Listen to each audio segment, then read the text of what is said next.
Euh, Avant le début de ce direct. Bonjour, Monsieur Ferdinand. Je suis un citoyen togolais venant vers vous avec un cri de détresse demandant de nous aider à passer notre message aux autorités compétentes, police nationale, gendarmerie nationale, brigade anti-gang, mairie Golfe 1.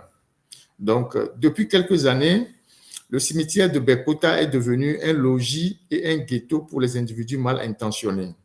Ce phénomène ne nous permet plus de dormir ni de jouir de notre liberté, d'aller et retour en toute sécurité. Moi-même, j'ai été déjà victime de leur opération de vol une fois à la maison. Nous avons eu à faire des rapports plusieurs fois à la gendarmerie d'Adjidomé et de Zorobar, car elles sont les premières instances proches de nous.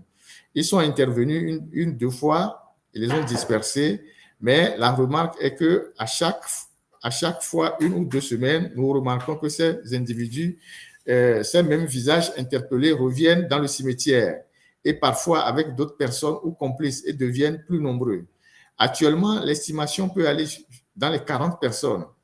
Imaginez-vous comment nous pouvons dormir la nuit si nous sommes entourés de 40 voleurs avec des armes blanches, des couteaux et autres.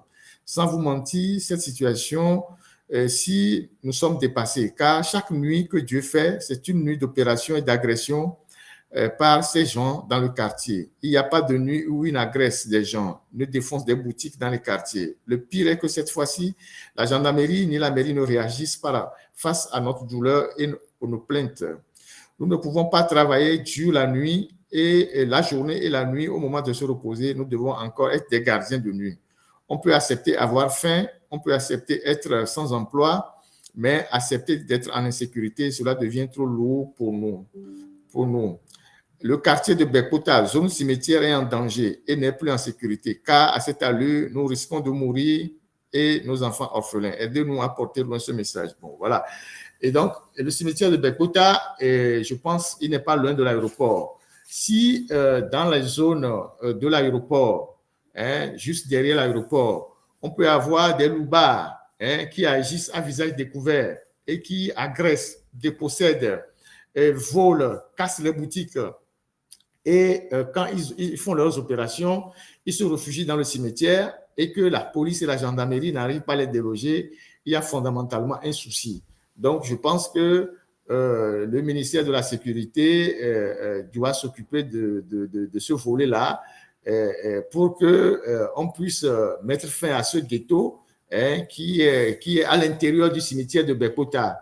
D'ailleurs, je prévois un live spécial sur les cimetières. J'en parlerai au moment venu.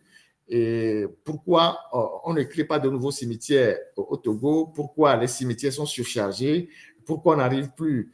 C'est quand même une faillite de la gouvernance si on n'arrive même plus à avoir des cimetières pour enterrer nos morts. Et donc, j'ai voulu lire ce message-là pour